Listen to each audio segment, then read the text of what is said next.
Bonjour tout le monde. Donc, c'est peut-être mon première fois sur un microphone. Donc, vous pouvez faire comme ça si vous voulez que ça soit plus fort. Puis comme ça, si je parle trop fort ou quelque chose comme ça. Je vais juste introduire Crack Bitume, qui est la place où je travaille, où je fais les expériences, notamment le compostage sur le balcon. Donc, pour ceux qui ne le connaissent pas, Crack Bitume, c'est un organisme en écologie urbaine. On fait de l'agriculture urbaine, surtout dans les bacs avec réservoirs d'eau intégrés. Aujourd'hui, plus tard, je crois à 15 heures, mon collègue Robert va faire une conférence sur comment fabriquer les bacs avec un réservoir d'eau intégré au fond. On fait aussi le compostage urbain. Donc, on a 8 sites de compostage collectif en Saint-Roch, Saint-Sauveur et Limoilou. Donc, si vous êtes intéressés, vous pouvez appeler. Ils sont tous pleins, je crois, à ce moment, mais quelquefois, les gens déménagent le 1er juillet, donc il y a l'espace qui se libère. On fait aussi de vermicompostage, donc vous pouvez venir acheter les verres chez nous. On fait aussi de vermitruck, donc on peut réacheter vos verres pour ensuite le vendre à quelqu'un d'autre. Puis on offre les formations éco-citoyennes. Donc on a quelquefois les séries de formations telles que comment faire nous-mêmes nos produits ménagers, comment tricoter, les affaires comme ça. Moi, j'offre une formation en jardinage écologique. C'est une formation de 10 semaines. Pour le printemps, c'est déjà complète, mais il y en a une autre qui va commencer au mois d'août. Donc, ça va être août, septembre, octobre, qui est quand même un moment intéressant à apprendre le jardinage parce qu'on peut voir les jardins en pleine croissance. Donc, on peut voir un peu le produit final, même si on ne le fait pas au début du printemps. Donc, si vous êtes intéressé, vous pouvez aller sur crackbitume.org. Je vais juste commencer la conférence en parlant de pourquoi composter, parce que on devrait tout composter. C'est une des gestes le plus fort qu'on peut faire côté écologique, même si on n'a pas un jardin. On devrait chacune trouver une façon de faire le compostage chez nous. Je vais ouvrir ça à vous. Est-ce que vous pouvez penser à les raisons particulières pourquoi le compostage est un bon geste pour l'environnement? Oui. OK, donc on peut réduire nos déchets d'une manière significative. Est-ce qu'il y a d'autres raisons? Pardon? Réutiliser. OK, on va réutiliser. Donc, on va réutiliser les nutriments qui sont à l'intérieur de ces déchets-là. C'était dans le même esprit, justement, de limiter l'achat de compost plus de faire à la maison. Oui.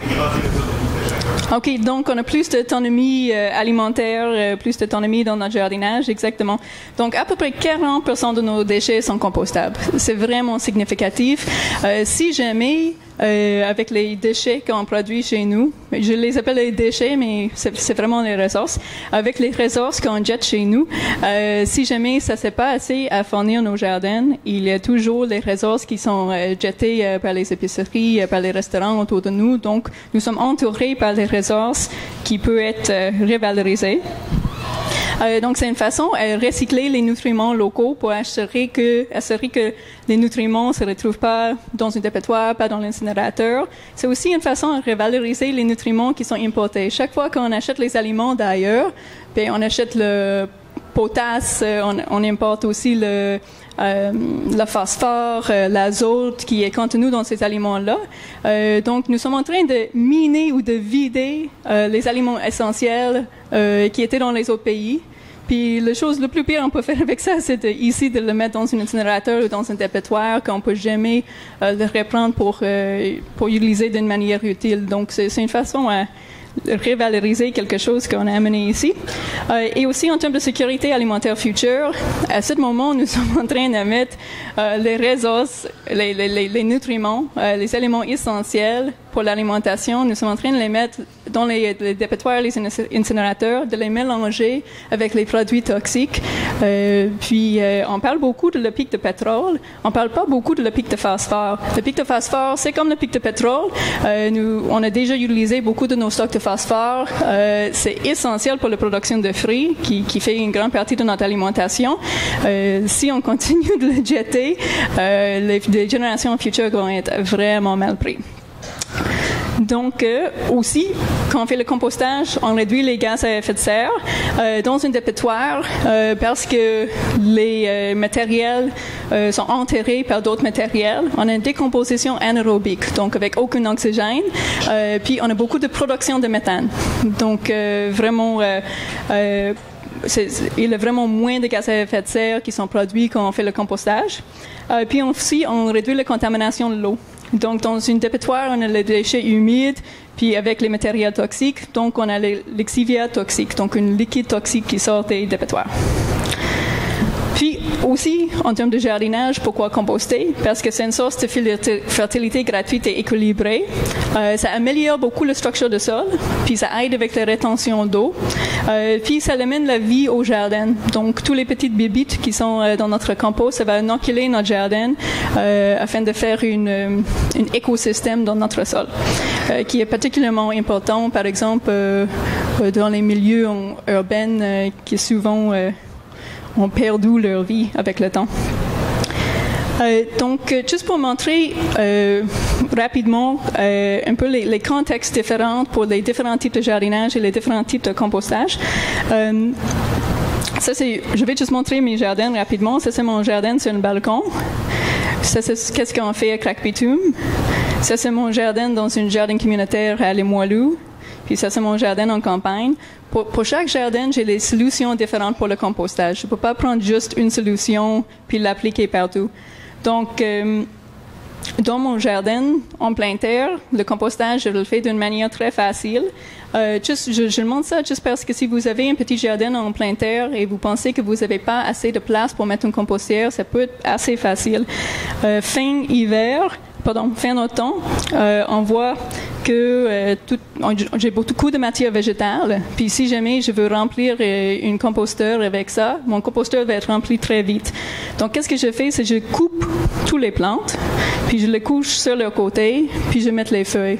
Donc, mon jardin est mon bac de compost. Donc, si on a un espace limité chez nous, on peut juste traiter notre jardin comme un bac de compost direct. Puis ça, c'est comment ça se passe dans la nature. Il n'y a pas un jardin dans la nature et une pile de compost. Le pile de compost et le jardin sont la même affaire dans la nature. Donc, on peut faire la même chose chez nous. En milieu urbain, surtout dans les appartements ou les petites cours arrière, c'est un peu plus difficile. Ça, c'est le modèle qu'on voit typiquement qu'on peut acheter, surtout ceux à gauche. Donc, l'idée avec ça, c'est on met nos matières compostables en haut, puis avec le temps, ça se composte, puis on le prend en bas après quelques mois. Je montre ça à droite juste pour montrer qu'on peut faire du compostage dans les très petits espaces.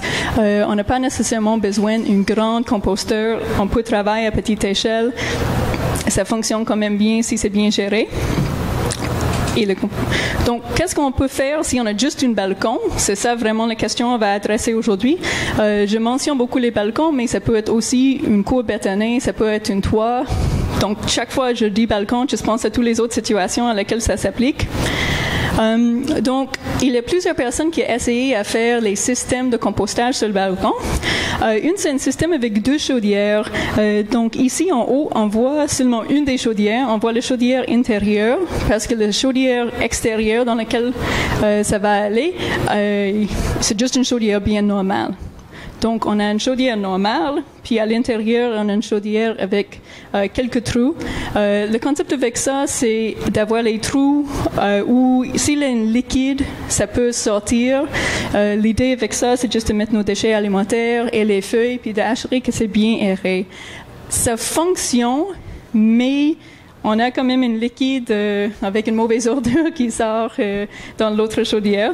On voit en bas ici, quelqu'un a fait un système semblable. C'est juste qu'ils ont comme une place en bas s'il y a un liquide qui sort. On voit que c'est pas si beau que ça non plus de le mettre sur notre balcon. Donc, j'ai un ami à Toronto qui avait fait les recherches, puis il avait trouvé ces systèmes-là, puis il a posé la question s'il avait une manière qu'il pourrait améliorer ce système pour faire quelque chose plus intégré, plus beau. Donc, il a développé un balcon compost, un composteur de balcon. C'est ici dans la photo, je ne sais pas si quelqu'un peut le spotter.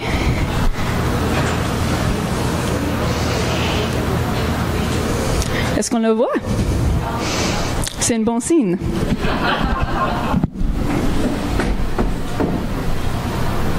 C'est juste ici.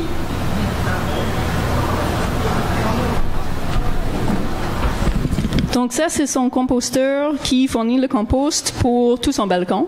Et c'est le composteur qui est capable de gérer les déchets alimentaires pour une personne. Donc, il est là. Maintenant, on voit... Il a un côté un petit peu bizarre. On voit une petite chaudière qui sort. En fait, on voit le petit pot en haut. On peut ignorer ça. C'est juste là pour le rendre un peu plus beau. Donc, le balcomposteur en soi, c'est un pot de jardinage. Dans le pot de jardinage, on a une chaudière de compostage. Donc, on voit là, on a une place à mettre nos déchets compostables. Puis, on a les plantes qui poussent autour. Donc ça, c'est Marco avec son bac. Je vais juste montrer un aspect de cette bac-là parce que je vais vous montrer une vidéo ensuite, mais dans la vidéo, il y a un aspect qu'on ne voit pas, qu'on voit dans cette photo.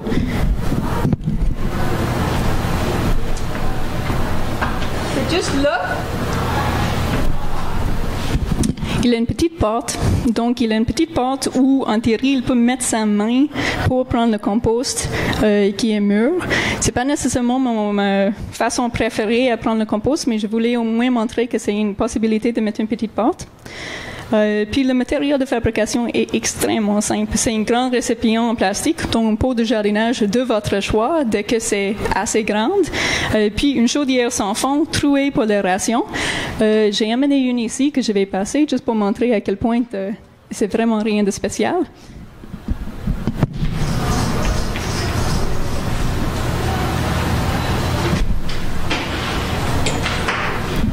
Donc, pour notre choix de chaudière, on veut s'assurer qu'on choisit une chaudière alimentaire. Donc, pas une qui avait de peinture ou des produits toxiques dedans. Donc, on peut les récupérer chez les restaurants. Normalement, je prends une un peu plus grande que ça. Je préfère ceux qui sont ronds, qui sont un peu plus grandes. Mais ça dépend aussi toujours. Il faut que c'est bien équilibré avec la taille de pot qu'on choisit pour aller à l'extérieur. Donc, normalement, j'explique tout dans les conférences moi-même, mais l'été passé, on avait un groupe de France qui est venu et ils ont fait une vidéo concernant les balcompost. Puis je vais vous montrer la vidéo seulement parce que dans la vidéo, c'est l'été, je suis sur mon balcon, puis je peux montrer chaque étape de fabrication, donc je trouve que c'est mieux de vous montrer dans la vraie vie comment ça se passe. Donc, je vais vous montrer les vidéos où mes erreurs en français sont éternalisées pour le reste de ma vie. Donc, c'est un groupe qui s'appelle Terre en Vue, Association Terre en Vue, qui sont venus faire un reportage sur l'agriculture urbaine au Québec. Puis ils ont fait une vidéo de 11 minutes sur le balcompostage. Puis je pose la question, est-ce que c'est trop fort le son? Ça va?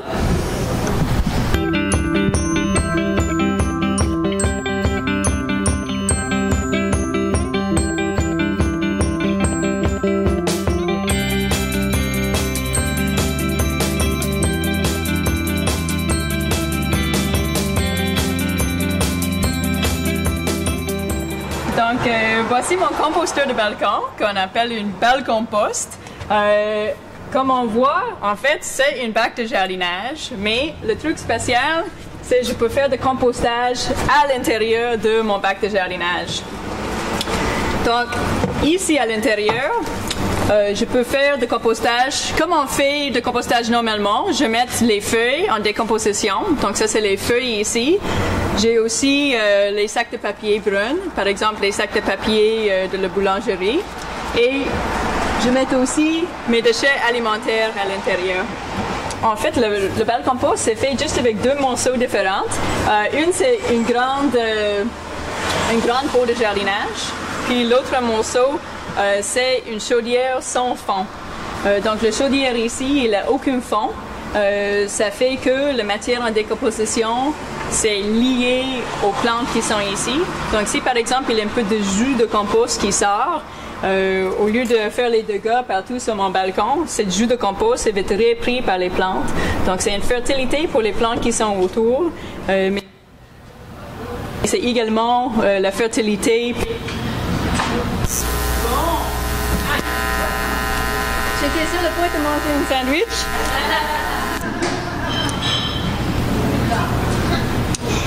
Sur le balcon. Donc, il y a plusieurs avantages d'une balle compost. En premier, on utilise très bien un petit espace. Donc, on peut vraiment aller en hauteur. Donc, ici, j'ai une couche de végétation ici. Puis, je peux ajouter une deuxième couche de végétation en mettant une autre plante. On utilise aussi les principes de la permaculture, on suit les principes de la permaculture en faisant un système qui est multifonctionnel. Et puis aussi en ville, ça nous permet d'avoir une façon à gérer nos déchets directement sur nos balcons dans un très petit espace, avec une récolte aussi. Un autre côté qui est intéressant pour le balcompost, c'est si jamais on a les mauvaises herbes, on peut les prendre puis les mettre direct dans le balcompost. Donc c'est une gestion très facile pour ça aussi. Une balle compost de cette taille ici peut servir une personne. Donc, si jamais on habite, par exemple, avec 3 personnes, on veut construire 3 ou 4 balles compost.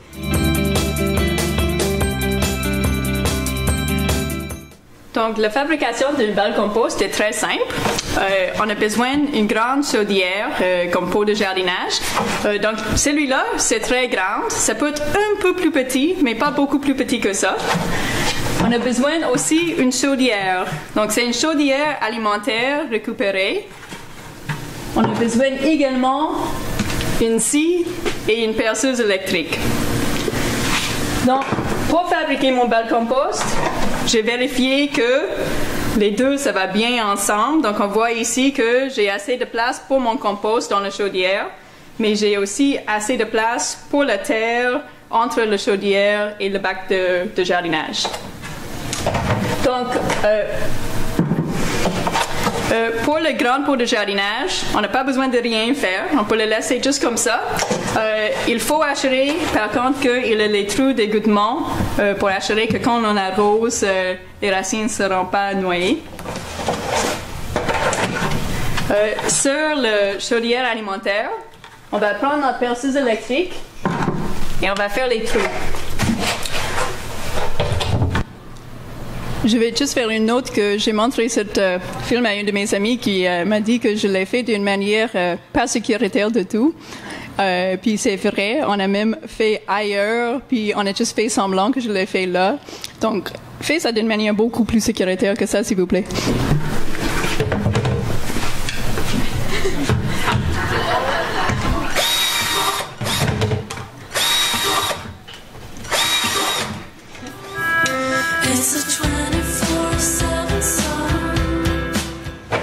On fait les trous tout autour de la balle compost pour l'aération. Donc, c'est une aération passive pour assurer qu'il y ait un peu d'air qui va dans la balle compost. Donc, après avoir fait nos trous d'aération tout autour avec la perceuse électrique, on va scier le fond.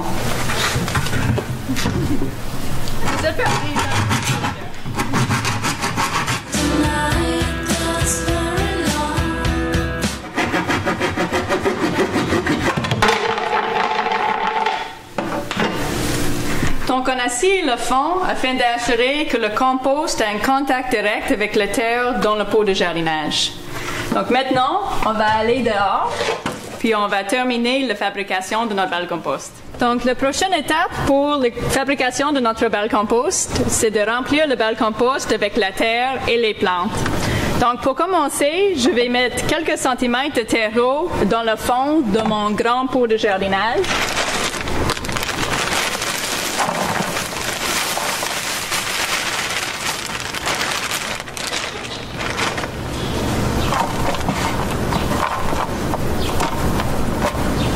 Donc, on met à peu près 10 cm de terreau dans le fond. Ensuite, je vais mettre mon chaudière sans fond dans le centre et je remplis les côtés avec la terre.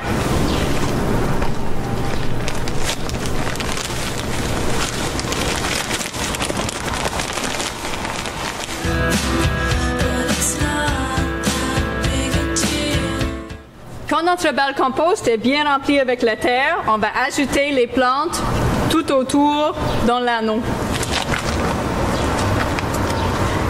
Ici, on a le chou kale. Le chou kale, c'est une plante vraiment résistante. Donc, même en mettant le compost, même si on brasse les feuilles un peu, c'est une plante qui peut résister.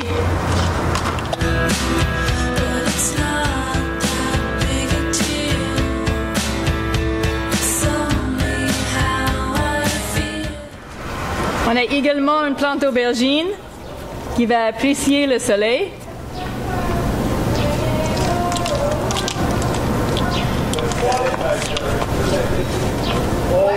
Et un brocoli.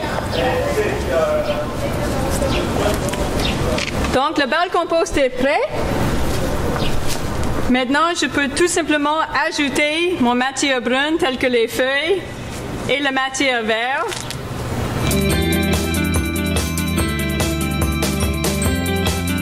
Donc, le bal compost qui est bien géré ne devrait pas avoir de mauvaise odeur. Même pour la matière qui est activement en décomposition, il n'y a aucune mauvaise odeur.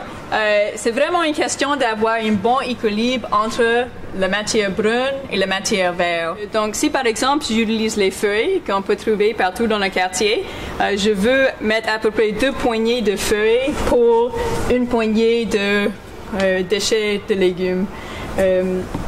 On peut également utiliser les affaires comme les sacs de papier brun.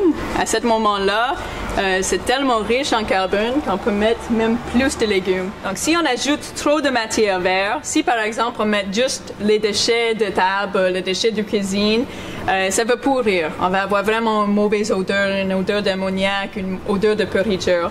Si on met par exemple seulement les feuilles puis les sacs de boulangerie, on va pas avoir une mauvaise odeur, mais on va pas avoir un compost non.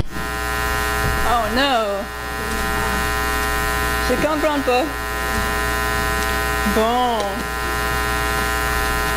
Je pense que je ne l'ai pas bougé assez souvent. Je pense que c'est pour ça. Je m'excuse.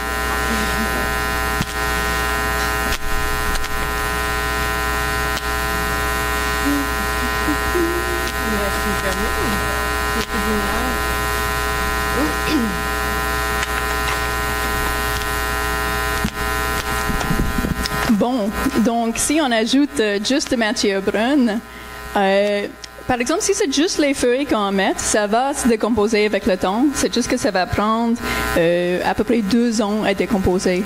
Donc, le compostage, qu'on a un bon équilibre entre la matière verte, les choses qui sont mous, les choses qui sont humides, un bon équilibre avec la matière brune, qui sont les choses plus secs, plus fibreuses.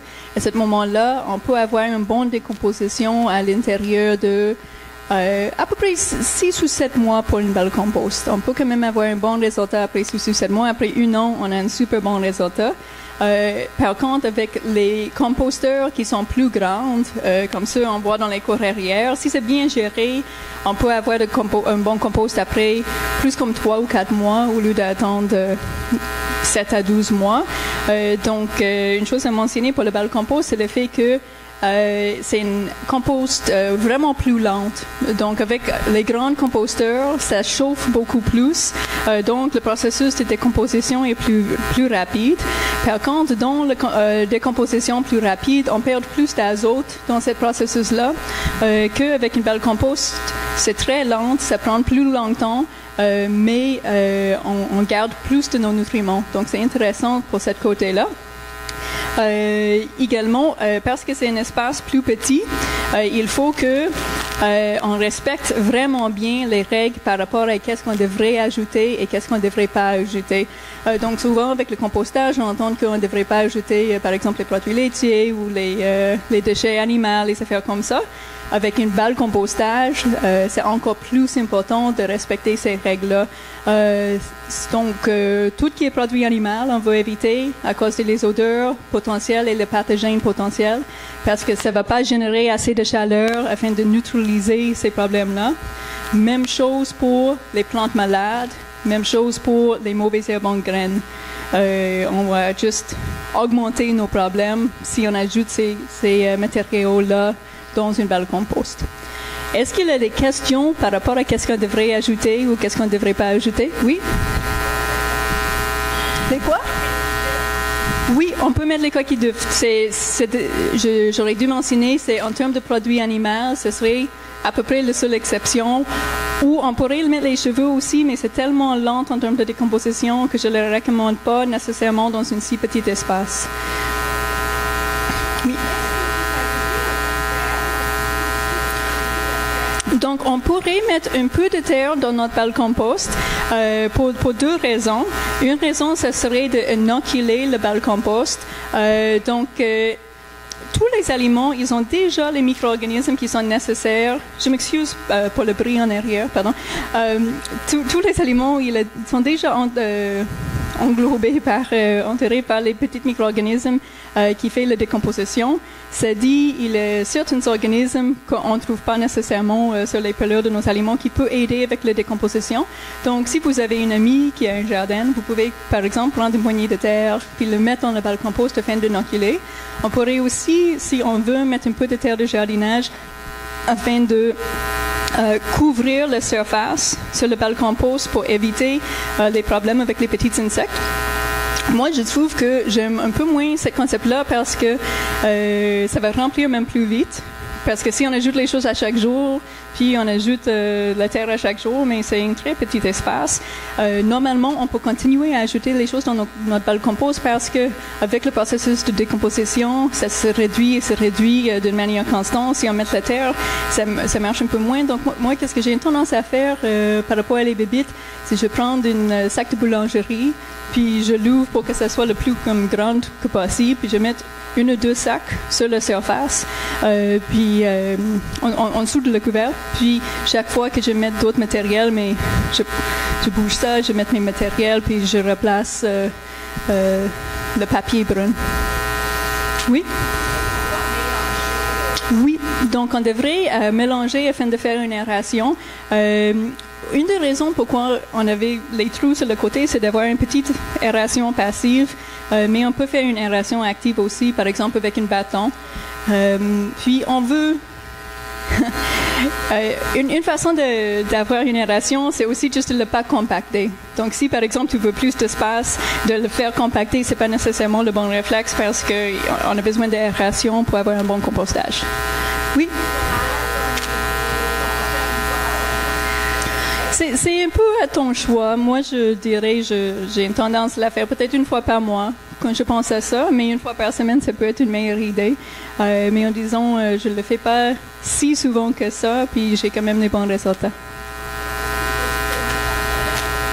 Oui et non. Moi, je dirais de faire un choix, d'avoir une à l'intérieur ou l'une à l'extérieur, ou une à l'intérieur et une à l'extérieur. Si tu fais une à l'intérieur, ça serait plus de faire un vermicompostage, puis de vraiment le garder à l'intérieur tout le temps. Si on fait à l'extérieur, le problématique, c'est si on le met de l'extérieur à l'intérieur, on peut amener toutes sortes de bébites à l'intérieur, puis ça va peut-être nuire un peu à ton idée de qu'est-ce que tu veux dans une compost, ça va être peut-être problématique. Mais si on travaille juste avec les vers à l'intérieur, il n'y a pas un problème. Oui? Oui?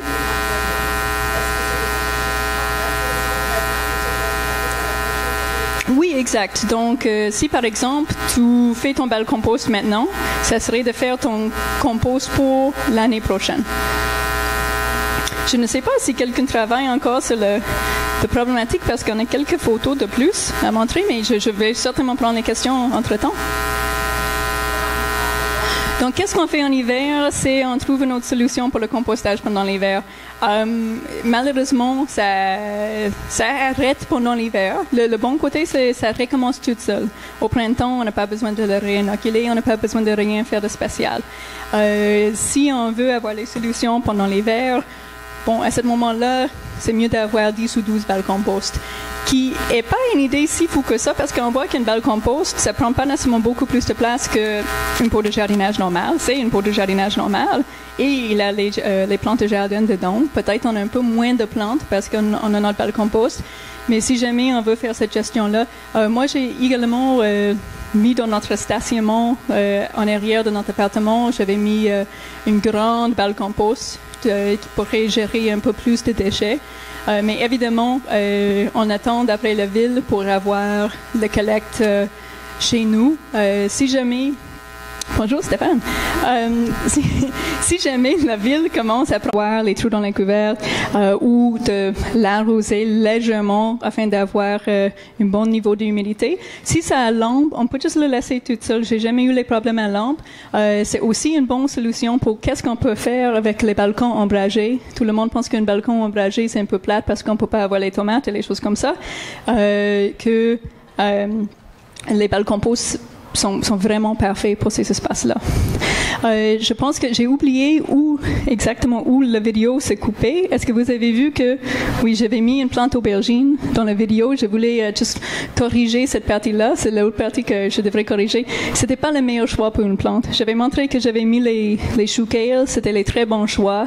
Les choses comme les persils, ça va super bien. Une aubergine, c'est une plante qui aime beaucoup d'espace et les feuilles sont vraiment sensibles. C'était juste, on avait cette plante-là, la journée que j'ai planté, puis tout de suite après, j'ai réalisé j'avais fait une petite erreur. C'était un peu trop serré pour une plante de cette grandeur-là. Mais en termes de choix de plantes, on veut choisir les plantes qui... On peut les bousculer un peu, puis ils vont pas être trop dérangés par ça, parce que c'est quand même un espace que ça bouge un peu dans notre balcon compost. Donc, je vais juste aller un peu plus loin, puis vous montrer quelques photos de plus. Puis probablement on va faire une autre petite... Ouais, je vois une question là.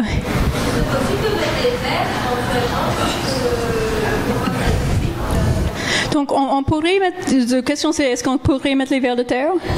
Oui, mais il y a certains types de vers de terre qui aiment plus la matière fraîche. Oui, on pourrait. S'ils vont survivre l'hiver, je ne sais pas. Moi, j'ai les vers dans la mienne, un peu par accident. Je prends les feuilles que je trouve dans le quartier, dans les sacs. Souvent, il y a les vers dedans déjà. Donc, j'ai inoculé avec les vers un peu par accident. Mais on pourrait aussi le faire par exprès.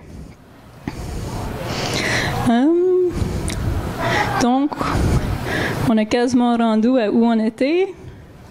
Est-ce que quelqu'un peut me dire quelle heure est-il?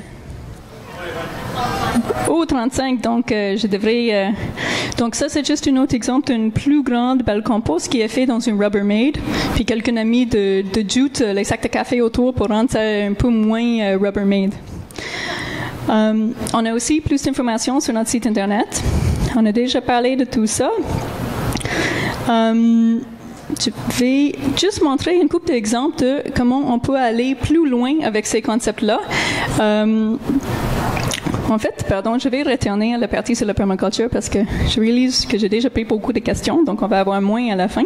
Je ne sais pas si les gens ici qui sont intéressés par la permaculture, mais la permaculture, c'est l'idée de s'inspirer de la nature quand on fait le jardinage, parce que la nature, il fait déjà tout toute seule. Donc, si on peut observer les façons que la nature roule toute seule, on peut essayer de limiter dans nos jardins afin de un peu moins travailler.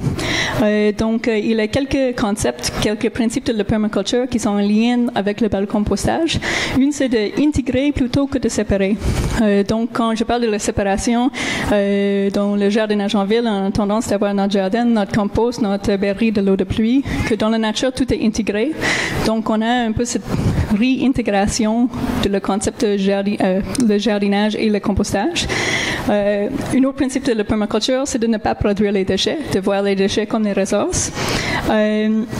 Un autre principe de la permaculture, c'est d'utiliser des solutions à petite échelle et avec patience. Le balcompost, c'est un bon exemple de ça. C'est probablement la forme de compostage le plus lente, mais le plus adapté à les petits espaces. Donc, ça, c'est un autre exemple. C'est quelque chose qu'on peut acheter. J'imagine on peut le construire nous-mêmes aussi. J'ai juste pas encore essayé. Ça, c'est pas adapté à un balcon ni un toit, mais c'est adapté pour les espaces bétonnés. Donc, un coin d'une rue, par exemple, ou une cour arrière en béton. Donc, on a une berry, un peu comme une berry de l'huile d'olive ou quelque chose comme ça, une berry alimentaire, qui a beaucoup d'ouverture. Donc, il y a quelque chose comme une 50aine de plantes ou 80 plantes. Bon, surtout le verdure, on ne parle pas des plantes tomates, on ça. Puis, à l'intérieur, ici, on voit un tuyau. Donc, on a un tuyau d'eau d'en bas en lesquels on fait notre compostage. Donc, c'est à peu près le même principe. En bas, ici, en fait, ils ont une place pour le jus de compost qui sort, qui peut être redonné aux plantes autour. Et il y a un livre qui s'appelle Sepp Holzer's Permaculture. Sepp Holzer, il est un permaculteur en Autriche. Il fait surtout le permaculture sur assez grande échelle, mais il a aussi essayé de concevoir les solutions pour les gens qui habitent en ville. Lui, il a fait une bac auto-arrosante avec compostage intégré, champignons, etc. Donc, la façon que ça marche, c'est ici, il a une bac à réservoir d'eau. Ici, il est un tronc d'une herbe, une branche d'une herbe, puis l'eau, ça va monter par capillarité dans la branche et l'eau va être partagée ensuite avec la terre. Donc, c'est ça la façon d'arroser. Ici, il a les vers de terre. Donc, il y a une partie où il se cache les déchets alimentaires. Donc, ça, c'est le côté compostage.